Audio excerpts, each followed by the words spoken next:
আজকের এই অনুষ্ঠানে উপস্থিত সম্মানিত সভাপতি, উপস্থিত সম্মানিত স্বরাষ্ট্রমন্ত্রী, সম্মানিত প্রতিরক্ষা উপদেষ্টা, সম্মানিত সেনাবাহিনী, নৌবাহিনী এবং বিমান বাহিনীর প্রধানগণ, সেনাবাহিনীর ঊর্ধ্বতন কর্মকর্তাগণ, মহাপরিচালক, বর্ডার গার্ড বাংলাদেশ, 2009 সালে পিলখানায় শাহাদাত বরণকারী সদস্যদের পরিবারবর্গ ও নিকটাত্মীয়গণ, পিলখানায় চাকরিরত সেই সকল সেনা অফিসার যারা দুঃসহ স্মৃতি আজও বয়ে বেড়াচ্ছেন, সামরিক ও বেসামরিক কর্মকর্তাবৃন্দ এবং সম্মানিত উপস্থিতিবৃন্দ, আসসালামু আলাইকুম। মাহে রমজানের এই পড়ন্ত বিকেলে আমি শ্রদ্ধার সাথে স্মরণ করছি মহান মুক্তিযুদ্ধের বীর শহীদদের, 90-এর গণ আন্দোলন এবং 24-এর গণ অভ্যুত্থানে শাহাদাত বরণকারী সকল ছাত্র জনতাকে। গভীর শ্রদ্ধার সাথে স্মরণ করছি 2009 সালের 25 এবং 26শে ফেব্রুয়ারি পিলখানায় সংগঠিত বর্বরোচিত হত্যাকাণ্ডে শাহাদাত বরণকারী 57 জন দেশপ্রেমিক সেনা কর্মকর্তা সহ 74 জন বীর শহীদকে। আমি তাদের আত্মার মাগফিরাত কামনা করছি এবং শোক সন্তপ্ত পরিবার বর্গের সদস্যদের প্রতি জানাই গভীর সমবেদনা। আজ 25শে ফেব্রুয়ারি জাতির ইতিহাসে এক রক্তাক্ত এবং বেদনা বিধুর দিন। এ দিনটি এলে প্রকৃতি যেন আবার স্মৃতি ও শোকের ভারে নীরব হয়ে যায়। বাতাসে ভেসে আসে সেই বিভীষিকাময় মুহূর্তের আর্তনাদ। আমাদের হৃদয় গভীর বেদনায় ভারাক্রান্ত হয়ে ওঠে। 2009 সালের 25 এবং 26শে ফেব্রুয়ারি এই নির্মম ঘটনা আমাদের জাতীয় জীবনে এক গভীর ক্ষত সৃষ্টি করেছে, যার বেদনা সময় পেরিয়ে আজও বহমান।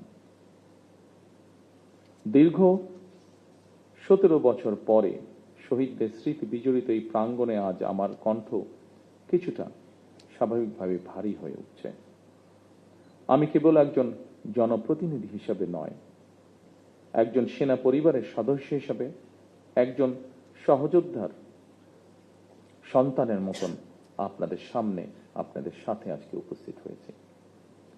2009 সালে সেই বিভীষিকাময় ঘটনায় 57 জন মেধাবী ও দেশপ্রেমিক সেনা কর্মকর্তা সহ মোট 74টি প্রাণ ঝরে গিয়েছিল।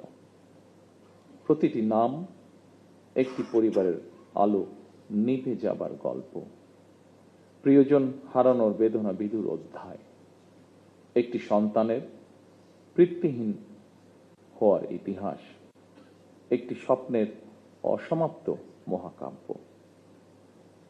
আমি দেশে প্রত্যাবর্তনের পরপরই বনানী সামরিক কবরস্থানে গিয়ে শহীদ সেনা কর্মকর্তাদের কবরের পাশে দাঁড়িয়ে উপলব্ধি করেছি গত 17 বছরে আপনাদের দুর্বিষহ সংগ্রাম, অপরিসীম ত্যাগ আর দাঁড়ে দাঁড়ে ঘুরে বিচার না পাওয়ার নিদারুণ যন্ত্রণা। সম্মানিত উপস্থিতিবৃন্দ, আমি বিশ্বাস করি পিলখানার ঘটনাকে রাষ্ট্রীয় মর্যাদায় স্মরণ করা আমাদের জাতীয় দায়িত্ব। 25 ও 26শে ফেব্রুয়ারি ঘটনাকে ইতিহাসে রাষ্ট্রীয় মর্যাদা না দিলে ভবিষ্যৎ প্রজন্ম আমাদেরকে হয়তো ক্ষমা করবে না। তাই সেনাবাহিনীও আপনাদের সঙ্গে আলোচনা করে 25 এবং 26শে ফেব্রুয়ারি স্মৃতিকে অম্লান করে রাখতে বর্তমান সরকার ইনশাল্লাহ কাজ করবে। আমাদের সীমান্ত রক্ষী বাহিনী শিকড় আমাদের স্বাধীনতার ইতিহাসে প্রথিত।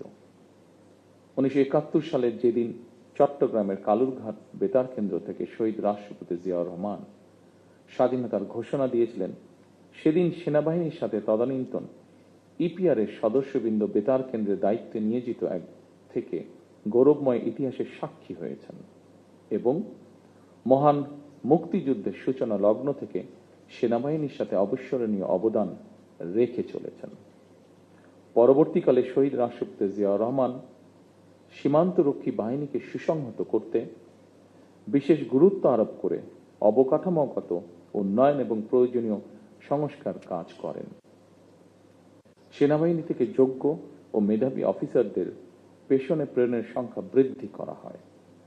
1978 সালে এই বাহিনীর ইতিহাসে সবচেয়ে বড় ঘটনা হল সামরিক কায়দায় নতুন করে পুনর্গঠিত করা। পূর্বের উইং সমূহকে পরিবর্তন করে ব্যাটালিয়নে রূপান্তর করা হয়। দুটি নতুন ব্যাটালিয়ন সংযোজন করে বাহিনীর সংগঠনকেও পরিবর্ধিত করা হয়। দীর্ঘ সংগ্রামের পর আজ জনগণের রায় নির্বাচিত সরকার দেশ পরিচালনা করছে। দেশের প্রশ্নে আমরা সীমান্ত বাহিনীকে আরো আধুনিক ও সুসংহত করব ইনশাআল্লাহ। আমাদের সদস্যরা দেশপ্রেম ও পেশাগত উৎসর্গতায় সীমান্তে দায়িত্ব পালন করবে ইনশাআল্লাহ। বাংলাদেশের স্বাধীনতা যুদ্ধে এবং স্বাধীনতা পরবর্তী দেশ গঠনে সেনাবাহিনীর রয়েছে উজ্জ্বল ইতিহাস। সেনাবাহিনী আমাদের সার্বভৌমত্বের প্রতীক। আমি মনে করি পিলখানার এই মর্মান্তিক ঘটনা ছিল আমাদের সার্বভৌমত্বকে নস্যাৎ করার একটি অপপ্রয়াস। পিলখানার ঘটনার পরিক্রমায় আমাদের জাতীয় নিরাপত্তার কাঠামোর দুর্বলতা ফুটে উঠেছে। তাই বহির্বিশ্বের সাথে তাল মিলিয়ে আমাদের জাতীয় নিরাপত্তার কাঠামোকে আরো আধুনিক, সময় উপযোগী এবং শক্তিশালী করা প্রয়োজন অবশ্যই, এবং এ লক্ষ্যেই আমাদের সরকার কাজ করবে ইনশাআল্লাহ। একই সাথে শহীদ পরিবারের সদস্যদের কল্যাণে তাদের সন্তানদের শিক্ষা, চিকিৎসা ও পুনর্বাসনের জন্য দীর্ঘমেয়াদী সুরক্ষা ব্যবস্থা গড়ে তোলার প্রতিশ্রুতি আমরা এরই মধ্যে ব্যক্ত করেছি। মাহে রমজান আমাদের সংযম এবং আত্মশুদ্ধির শিক্ষা দেয়। মহান আল্লাহর দরবারে প্রার্থনা করি তিনি যেন শহীদদের আত্মাকে শান্তিতে রাখেন, তাদের পরিবারকে ধৈর্য ও শক্তি দান করেন এবং আমাদের রাষ্ট্র প্রতিষ্ঠান সমূহকে ন্যায়, শৃঙ্খলা ও দায়িত্ববোধের পথে পরিচালিত করেন। পরিশেষে আজকের এই অনুষ্ঠানটি আয়োজন করার জন্য যারা অক্লান্ত পরিশ্রম করেছেন, এই অনুষ্ঠানটিকে সুন্দরভাবে উপস্থাপন করেছেন, তাদের সকলকে আমি আমার পক্ষ থেকে আন্তরিকভাবে ধন্যবাদ জানাই। আল্লাহ আমাদের দেশকে হেফাজত করুন। আল্লাহ হাফেজ। বাংলাদেশ জিন্দাবাদ।